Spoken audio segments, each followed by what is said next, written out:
Hello and welcome to another video. In this one I thought I would take a look at the 2021 Formula One World Championship. The video has been requested by a few people, so I thought, okay, let's dip our toes back into that murky, muddy water of the 2021 Formula One World Championship. Now, I will do this over two videos like I did with the recent 1989 video that I did. It was 1989, the last one I did, I think. The last season's video I did. So I shall split this over two videos.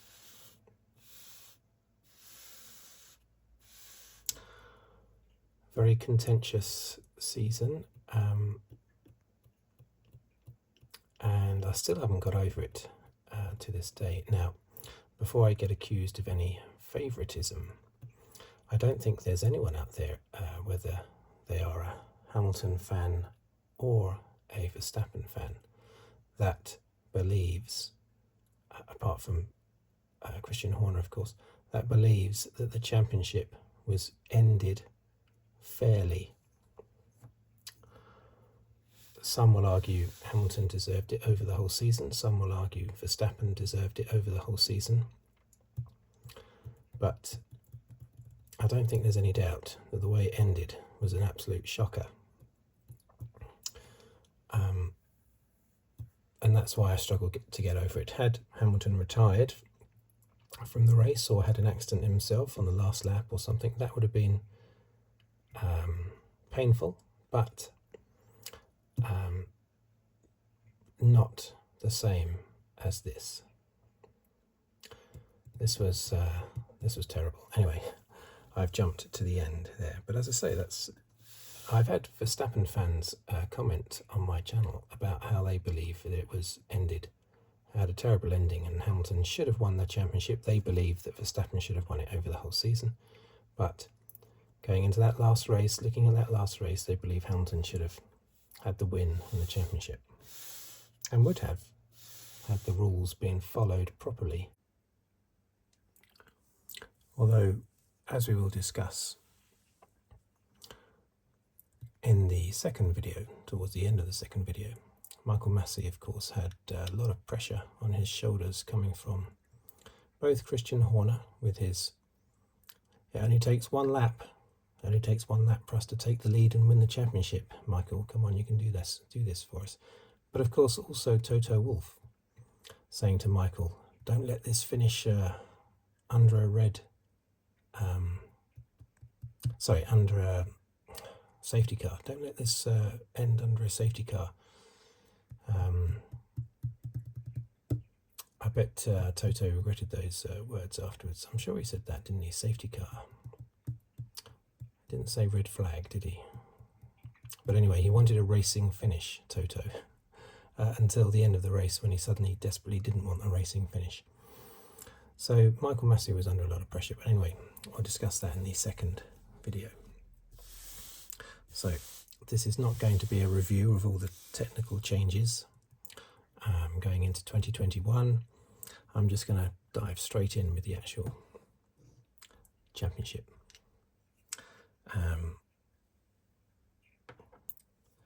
This is a new pen, hopefully it works okay. So we've got the 2021 F1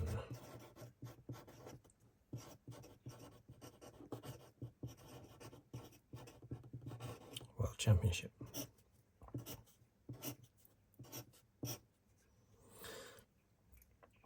Okay, so it was the 72nd running of the championship. 22 races, so I'll do 11 in this video and 11 in the second video. Let me just check the focus. Okay, I think that's okay. And it was also the first year where we had sprint races. There were 3 sprint races. offering a pointless, well, not literally pointless, but pretty much a pointless 3 points for a win, 2 points for second, and 1 point for third. All that effort just for that. Silly. And the other silly thing is that qualifying or pole position, it was called the races were called qualifying sprints, which again, I remember commenting at the time, which was utterly ridiculous. How can you call a race a qualifying, a sprint qualifying or something? How can you call a race qualifying? But of course it was setting the grid for the actual Grand Prix, which was ridiculous and unfair on Hamilton at the British Grand Prix, but I'll discuss that later. So the 3 sprint races were Silverstone, Monza, and Interlagos. Great Britain, Italy, Brazil. It was also the return of Aston Martin, because I believe Aston Martin had raced in Formula 1 a little bit in the 50s, hadn't they, or the 60s maybe? I think they had. I wasn't around at the time, so I don't know for certain. But yeah, this was Aston Martin back. Basically, they just changed the name of Racing Point to Aston Martin. Aston Martin owned the team, yes, but Lawrence Stroll, who owned Racing Point, owns Aston Martin F1 team and partially owns Aston Martin car manufacturer. So it was basically Racing Point. It was the final year of Kimi Raikkonen, at long last. Someone who always went on about how much he hated the F1 world. He just wanted to go racing and he hated the F1 circus. And yet he stayed in it for a very long time for someone who hated it. McLaren back to Mercedes engines for the first time since 2013, I think, 2014, something like that. They had Mercedes engines from 1995 to 2014, so yeah, 2015 onwards. Oh yeah, because McLaren went to Honda in 2015, didn't they? Renault were renamed Alpine, which is basically another name for Renault, pretty much. It's a sporting arm of Renault. Driver moves. Vettel went to Aston Martin. Sainz went to Ferrari. Ricciardo went to McLaren, where Sainz had been. And Alonso came back out of retirement, went to Alpine, which was Renault, which is where Ricciardo had been. And we had Schumacher, Mazepin and Tsunoda as rookie drivers. And it was also the start of the budget cap, $145 million a year per team to spend the budget cap. Anyway, that's enough of that. Let's get into the juicy stuff. Round 1. Oh dear, my pen has dried. Just bear with me a moment. Bahrain.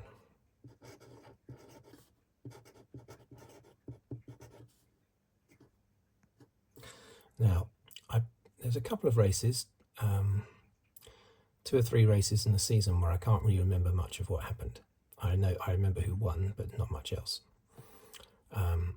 All the others, I've got pretty firm memory on what happened, but I have looked up a few details on those where my memory is a little bit shaky. I can't remember who was on pole position for every race, for starters. Bahrain. We had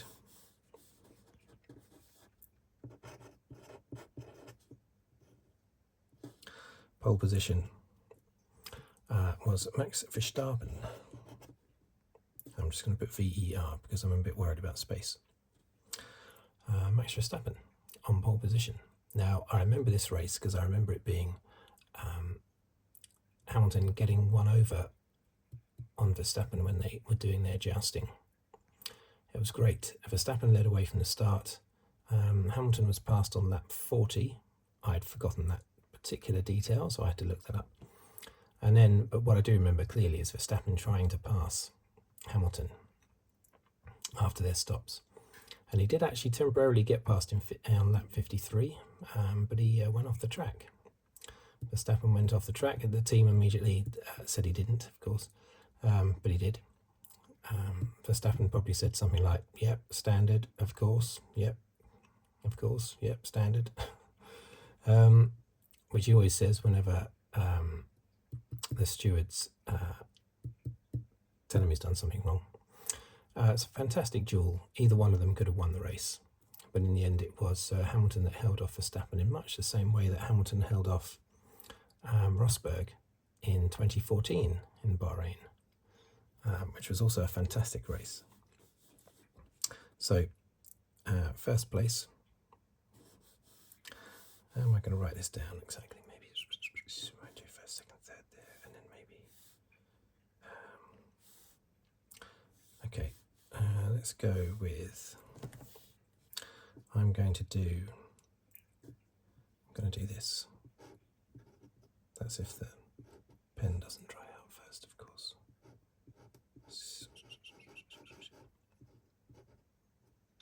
Okay, first then was Hamilton. Second was Verstappen.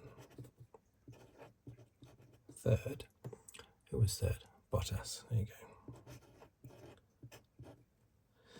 Lots of third place finishes for Bottas and Perez this season. This was Perez's first season, of course, with Red Bull. So the championship, I'm going to put down here, championship was, I'm just going to put Hamilton and Verstappen down basically. So Hamilton had,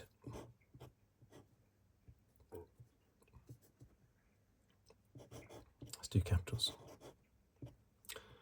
Hamilton had 25 points. And Verstappen had 18 points. So, round 2. Am I going to be at 3, 4, 5, 6, 7, 8, 9, 10, 11? I might have to squish this a little bit. Mind you, I could use space over there as well, couldn't I? So, round 2. In fact, I think I will, because that's about halfway through. So I should be able to use that over there as well. Okay, so round 2 was the Emilia-Romagna Grand Prix, of course.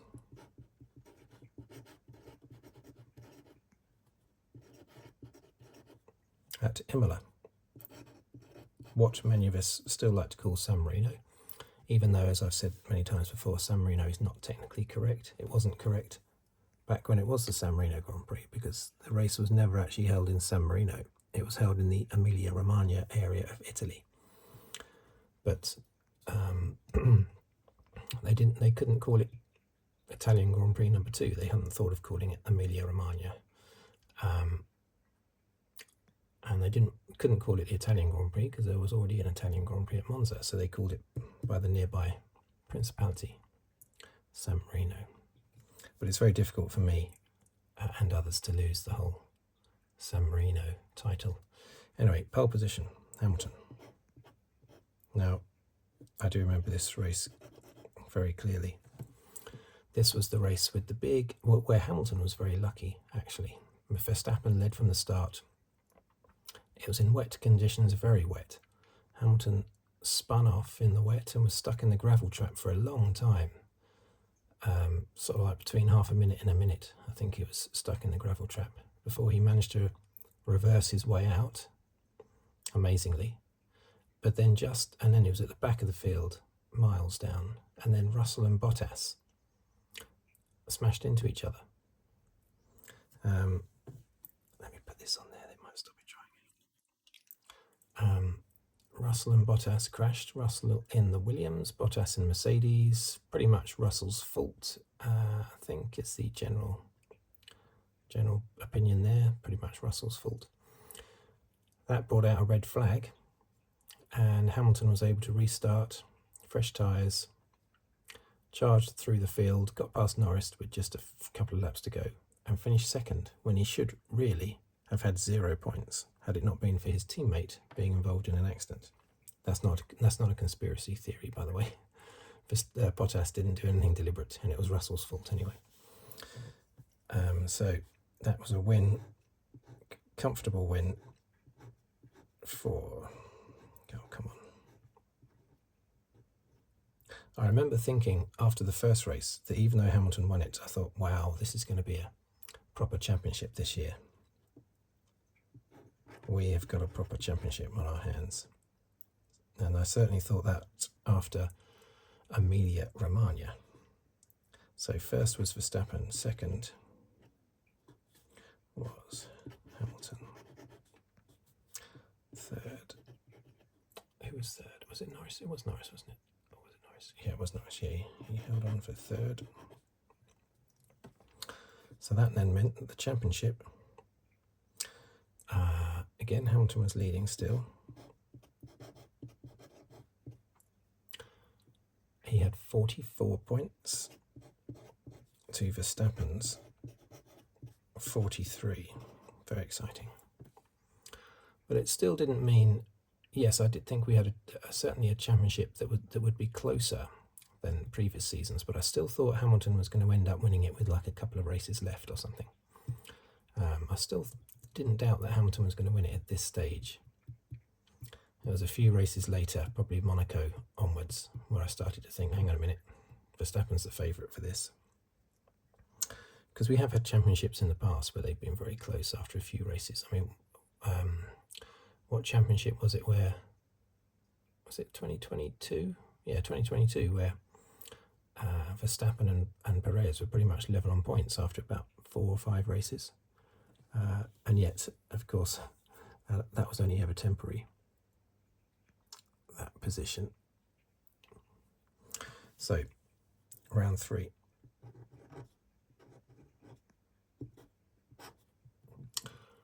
Was in Portugal.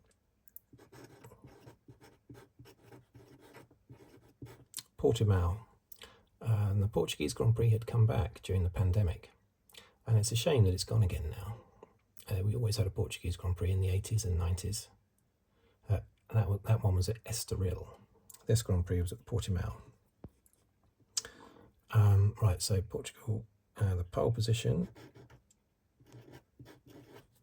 was Bottas.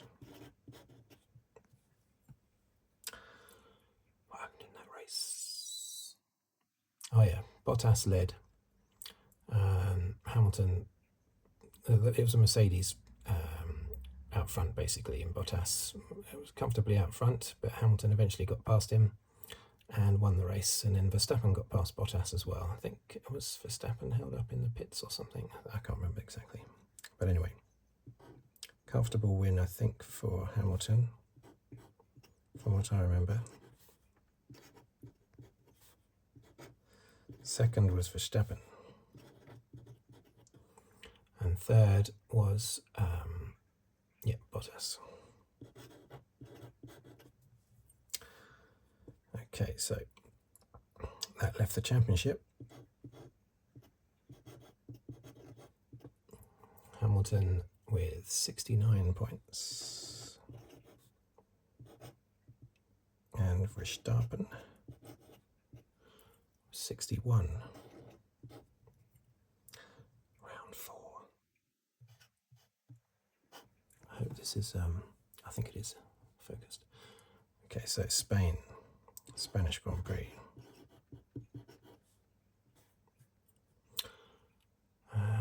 Pole, Lewis Hamilton again.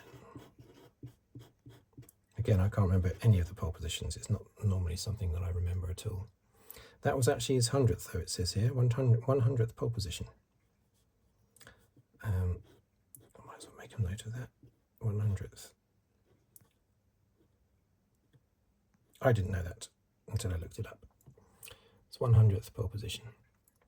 Okay, even though it was a pole position, Verstappen led, basically. And now this is, I remember this race, not because of battling between Hamilton and Verstappen, but because of strategy. Hamilton, is it undercut or overcut? I think he overcut. Hamilton stayed out longer on his pit stop. I don't know if it was the first or the second or the only pit stop, but he stayed out longer, and so came out just in front of Verstappen and held off Verstappen till the end of the race, and Verstappen couldn't get past. I remember that clearly.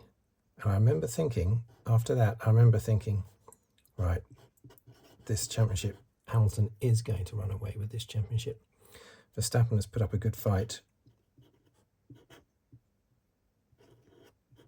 I was thinking Verstappen has put up a good fight so far, but it's all over now. Third was Bottas. His third place of the year. So Hamilton now had an imperious 94 points. But Verstappen, of course, was still picking up second places. So he was on 80. So I was thinking, well, Hamilton's won 3 of the 4 races. 3 wins and a second place from the first 4 races. Normally Hamilton has a very good end to the season, or mid part of the season, and normally a weaker start. So I thought he's had a very good start to this time. So well done, Max. Plucky effort, but game's over, I'm afraid. Championship is done. And then we had Monaco. I don't know why I'm putting little dots. If I've underlined the numbers, I don't really need to put dots after them as well, do I? But I have to stay consistent now. So Monaco.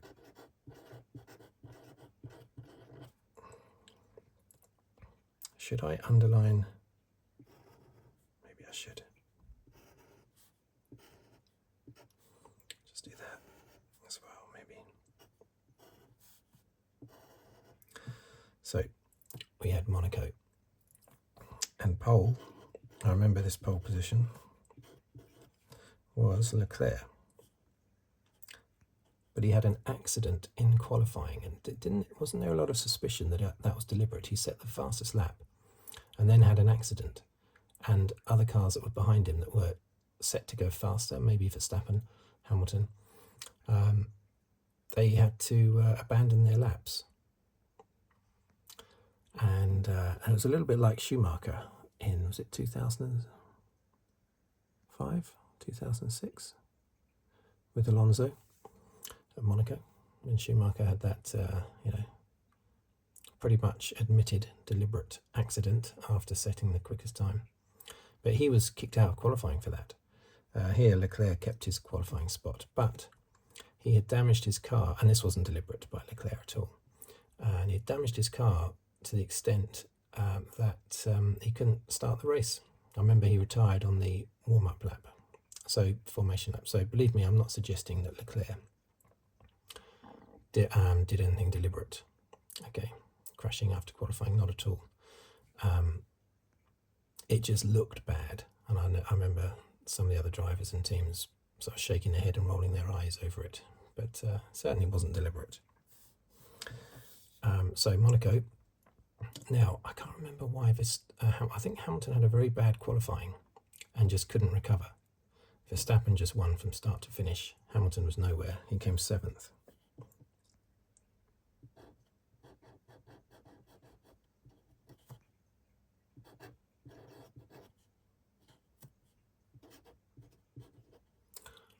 So first Verstappen, second was Sainz. And third was Norris. So that now meant that the championship suddenly, from me thinking it's all over,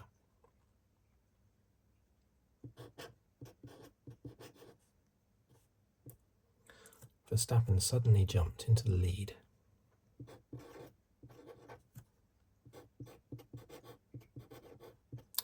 Of the championship. Suddenly led all that work Hamilton had done with 3 wins and a second place. All it takes is one bad result, and you're done for. And yeah, it was the first time that either one of them had not finished first or second in the season so far. So we were up to round 6. Azerbaijan.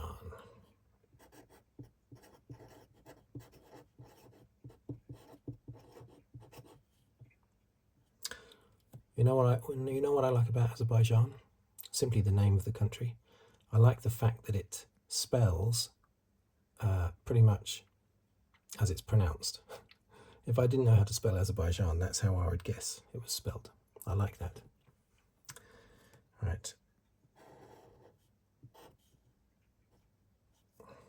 Okay, so Azerbaijan, this was another memorable one, but a bit of a terrible one as well for both drivers. Pole was Leclerc again. Okay, so Hamilton took the lead at the start. Not at the very start, lap 2 it was. But then after the pit stops were done, Verstappen had the lead and was heading off for victory. Not a massive lead. He didn't have a big lead. He was like a couple of seconds ahead of Perez. It was a couple of seconds ahead of Hamilton, I think. And then going down that long straight, Verstappen's tyre just exploded with about, I think there were about four laps remaining, 3 or 4 laps remaining, something like that. And it's terrible, terrible bad luck for Verstappen, and certainly for all those people that would say that Verstappen deserved the title anyway this year. This would be one of the reasons for saying that. That's he would have won the race basically. So very, very bad luck. A lot of bad luck there. Now, when the race was restarted, Hamilton got alongside Perez. Was going to overtake around the outside, possibly, but then outbraked himself, it seemed. Turned out later that Hamilton had forgotten to turn off the brake bias, something like that, I think, or turn on the brake bias. Either turn it on or turn it off, or he had accidentally hit it with his fingers or something. But anyway, it meant that he went off, and there was only 2 laps left, I think, 1 or 2 laps left. So by the time he went back onto the track, he was last. No points for Hamilton. Disaster, but not bad luck. Verstappen had bad luck in this race. Hamilton didn't have bad luck. It was a mistake on his part. Either he forgot to do something or he did something by accident. But I remember at the end of the season, Hamilton just saying to Toto one word. He said Baku. When they were losing the championship, he said Baku. So Hamilton, I think, even after Abu Dhabi, Hamilton was still thinking, I lost this championship because of my mistake in Baku.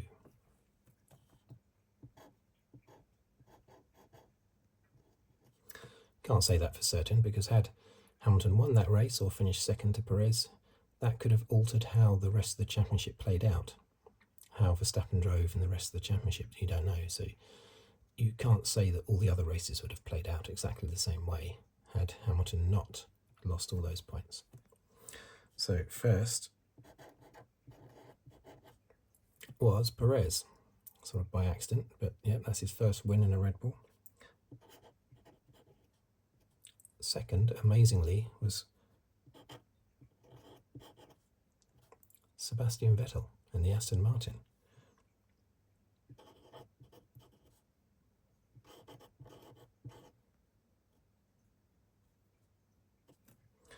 Third was Gasly. Now, where was Bottas? I'm not sure. Don't know what happened to Bottas. So in the championship stayed the same.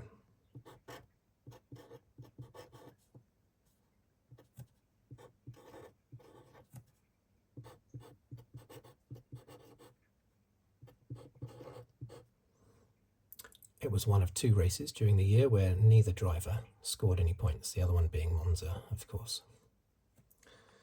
Right, so shall I swap across to here yet?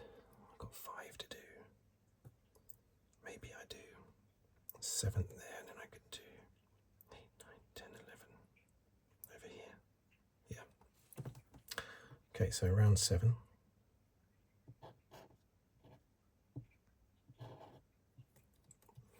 France.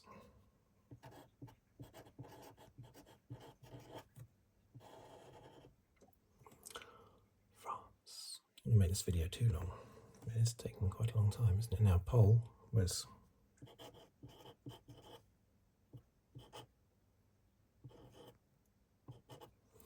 Verstappen, which was his first pole since the first race in Bahrain. Verstappen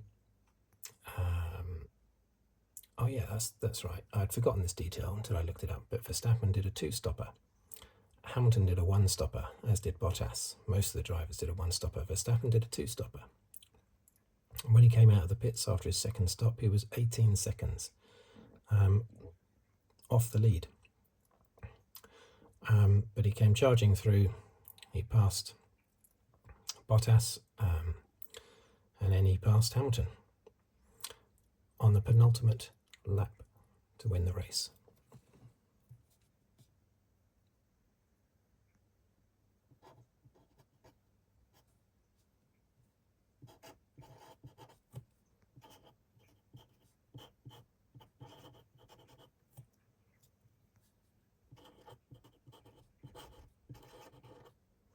With Perez passing Bottas towards the end as well to get third. Okay, so the championship then, after 7 races.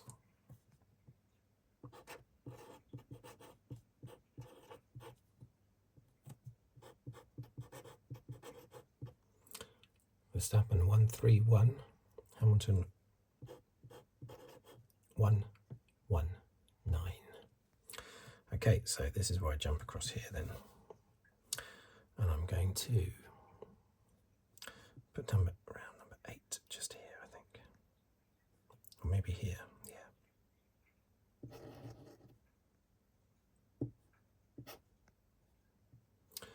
Round 8 was the Styrian Grand Prix, the first of, just like the previous year during COVID, 2 races in Austria. They haven't done that since, unfortunately, because I love the track. I love the Austrian track, the RedBull Ring, the former Österreich Ring. It's such a beautiful setting, the hills, the mountains, Styrian mountains, fantastic. And I love the undulating circuit. I love racing on it, on the PC game as well. I've released quite a few videos on this track because I find it quite an easy one to race on, but also an enjoyable one to race on. So, Styrian Grand Prix pole was Max Verstappen. Yeah, he started, this is where his dominance kicked in. I mean, actually you can say it kicked in Monaco because he won that comfortably. He would have won Azerbaijan. He won France. So Monaco is where it properly kicked in, his mid-season dominance. Okay, so Styrian Grand Prix. Easy win for Verstappen, basically 35 seconds clear of Lewis Hamilton. Frightening.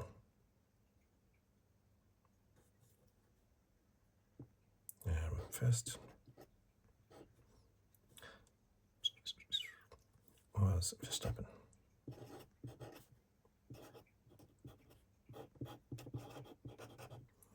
Second Hamilton. And third, surprise, surprise, Bottas. So that then meant, after the Styrian Grand Prix, I don't want to make any mistakes, Verstappen 156. Verstappen was on 156. Hamilton, don't run out of space. Hamilton was on 138.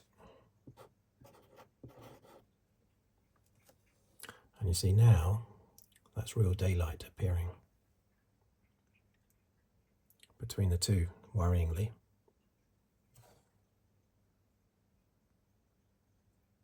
Just getting the focus right. Yeah, a bit of daylight there, which is not good. Okay, round 9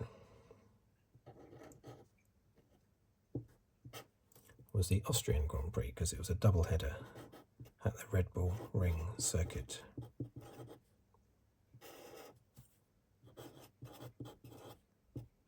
Pole once again, Verstappen. And yet again, it was an easy win for Verstappen from start to finish. With, and this is pretty much Hamilton's lowest point in the season, Hamilton only coming 4th. Second was Bottas. Third was Norris. So now the championship was going very bad. You know what race is coming next though. Verstappen 182 and Hamilton 150. Now, I think, I certainly thought the championship was gone now. Verstappen was starting to dominate. He had won 4 of the last 5 races and would have won all 5 had it not been for his tyre blowout. And he'd been on pole position for the last 3 races. So it all looked very scary. But we went to round 10. Now, I suppose I should put GB really, not Silverstone. It's showing favouritism by putting the name of the track when I don't do that anywhere else. So the British Grand Prix, pole position. Now, this is the thing, yeah? Officially, Max Verstappen, pole position. But in qualifying, proper qualifying, Hamilton was the fastest. But all that did is put him on pole position for the sprint race, the first ever sprint race, which Verstappen won, which meant Verstappen started in the Grand Prix in pole position. Now, I remember making a lot of fuss and hoo-ha about this at the time, how ridiculous it was, that the person who was quickest in qualifying is second on the grid, and the person that won a race is put down as being quickest. Didn't make any sense. The record books will always show that Verstappen was the quickest in qualifying, pole position, but of course he wasn't the quickest in qualifying. Hamilton was. And sure enough, the following year, 2022, they changed that. They basically changed it, and it wasn't the result of the sprint race that dictated the grid for the Grand Prix, which is good. Or maybe it did, but they just didn't call it pole position. I think they might have done it that way at first. They changed it that way, whereby, for instance, here Hamilton would have been classed as being on pole, but then you've got the tricky thing of on pole, but Verstappen starts first because he won the sprint race. I don't know. Anyway, at some point it changed to its current format, which is the best way, which is a separate qualifying for the sprint, qualifying for the Grand Prix, qualifying for the sprint. And even though I don't like sprint races, I'm more at peace with them after they made that change. So yeah, pole position for Verstappen, even though really it was Hamilton. Now we know what happened in the race, don't we? The big accident at the start between Hamilton and Verstappen. Whose fault was it? I think it's a racing incident. I also think Monza was a racing incident. The stewards gave Verstappen a penalty for that. I think that's a bit of a racing incident. I think this is a racing incident as well. The fact that Verstappen came off worse, of course, because he retired, whereas Hamilton eventually went on to win, that doesn't mean that Verstappen was the innocent party, just because he suffered the most. Not at all. So in my view, it's a racing incident. Yes, terribly unlucky for Verstappen, because they should have either both been able to continue. If it was fair, they would have both been able to continue or both retire.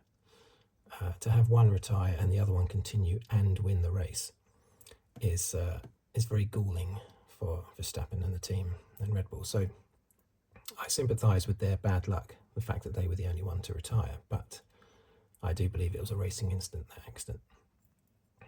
Hamilton was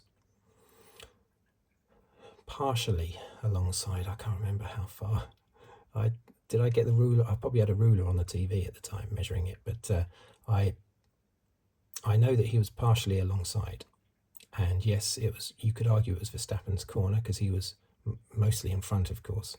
But you could also say, what was Verstappen doing pulling across on Hamilton? He knows Hamilton's there. Did he expect Hamilton to slam the brakes on?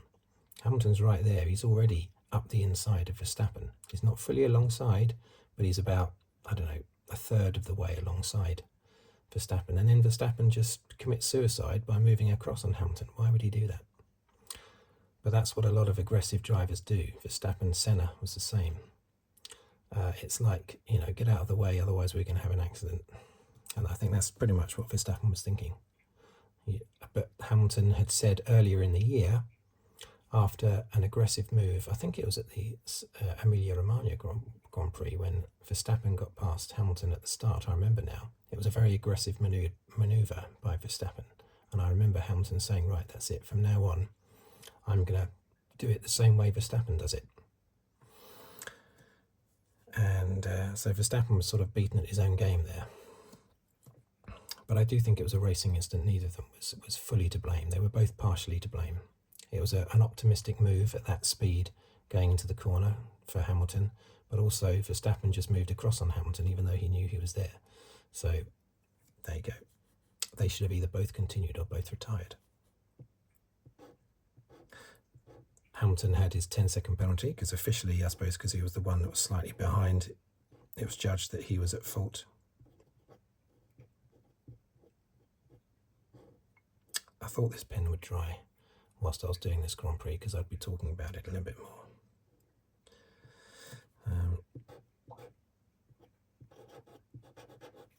It will come back. Come on. Come on, that's it. There it goes, there it goes. Okay.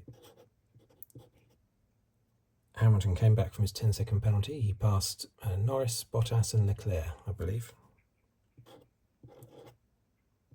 Leclerc's first podium, I think, of the year. And third was Bottas.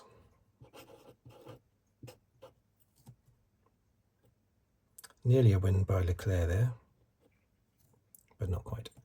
So that then meant that the championship has suddenly come alive. Verstappen, 185 points.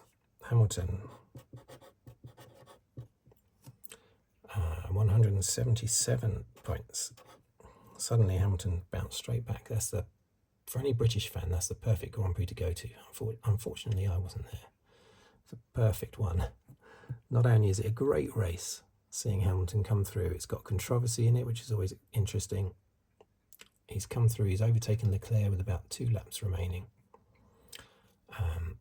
And he's closed up loads in the championship. It's a perfect race for a British fan. Big smile on their faces as they go home. Round 11 was Hungary. This is the last one I'm doing on this particular video.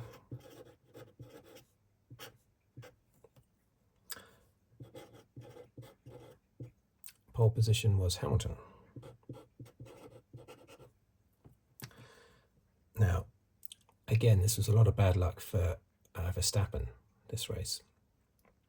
Bottas lost control at the start, ploughed into Norris, who ploughed into Perez, who ploughed into Verstappen, I think. Perez was taken out fully from the race by the torpedo that was Bottas, and Verstappen was damaged and had to go down the field, and I don't know where he finished in the end, actually, in this race. I can't remember where he finished exactly. But I think he might have finished 9th. I think he was 9th, yeah. And very unlucky. I mean, it couldn't have been done better for Hamilton, could it? Hamilton's teammate takes out both Red Bulls.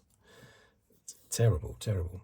But then Hamilton, or the team anyway, made a mistake at the start because Hamilton was then leading for the restart, and for some reason they kept him out on, I think it was on wets, on mediums or something like that. I can't remember. Wets, I suppose. Or it might be in intermediates. I think he was on intermediates. They kept him out. Every other driver was brought in to go from intermediates to dries, which meant that the restart on the grid was Hamilton on his own, which must be the first time that's ever happened. Just one car on the grid at the start of the Grand Prix, everybody else in the pit lane. So he had a jump on everybody else, but he then had to come in the following lap to change onto slicks. I think the team said that they wanted him on slicks, but they didn't think they were allowed to do it, something like that. And because he was the first one, you can't see anybody else doing it ahead of you. But anyway, it meant that the winner, and it wasn't a totally lucky win because Ocon would have probably been 3rd or 4th had the big accident not happened. But Ocon won the race pretty much from start to finish. Vettel crossed the line in second place, again after his second place earlier in the year in Azerbaijan, but he was then disqualified, some technicality with the fuel, was it? I can't remember, but it was a technicality with the car. So he was disqualified. So Hamilton, who had barnstormed his way up through the field, came home in second place. And third was Sainz. That meant that the championship, after at the halfway point, Hamilton had retaken the lead for the first time in ages with 195 points. And Verstappen had 187. So 2 races there where Verstappen had only scored 5 points and Hamilton had scored 45 points. He had closed up by 40 points in just 2 races. You know, but there you go. There was bad luck involved, definitely for Verstappen in Hungary, and as I say, bad luck in Silverstone, because they didn't deserve to have one finish and one not finish, even though I believe it was a racing incident. The Constructors' Championship, by the way, had Mercedes at this stage on 303 points and Red Bull on 291, so a slight lead there as well. But at this stage in the championship, Verstappen had looked totally in control. Winning in Monaco, should have won in Azerbaijan, France, Styrian, Austria. Who knows what would have happened in these 2 races. After this race, though, Verstappen would go on another surge with a few wins on the trot and would start to look dominant again before that final surge by Hamilton and Mercedes in the final 4 races, where they came back from nowhere in the championship to basically, of course, in a position where they should have won it. Okay, so thank you for watching that and listening to that. There you go. By the way, I should have mentioned this at the start of the video, I did have 2 F1 cars, but I decided not to use them in the video in the end because they're not from the exact year. This is the 2023 McLaren, Mercedes, sorry. I think it's the W14, so that's 2023 Mercedes. And this is the 2022 Red Bull. The 2022 Red Bull, which is the, what was it, the RB18? RB18. So they're not the 2021 models, which is why I didn't include them. Okay, there you are. Thank you for watching. Thank you for listening. It's quite a long video, that one. That's only half the year. Yeah, thanks for watching. Thank you for listening. If you'd like to subscribe, please do so. Or like the video, or comment, or leave a tip even on the thanks button below the video. And I will see you on the very next video, which might be part 2 straight away, quite possibly. We'll see. Probably. Right. Thank you and goodbye. See you next time.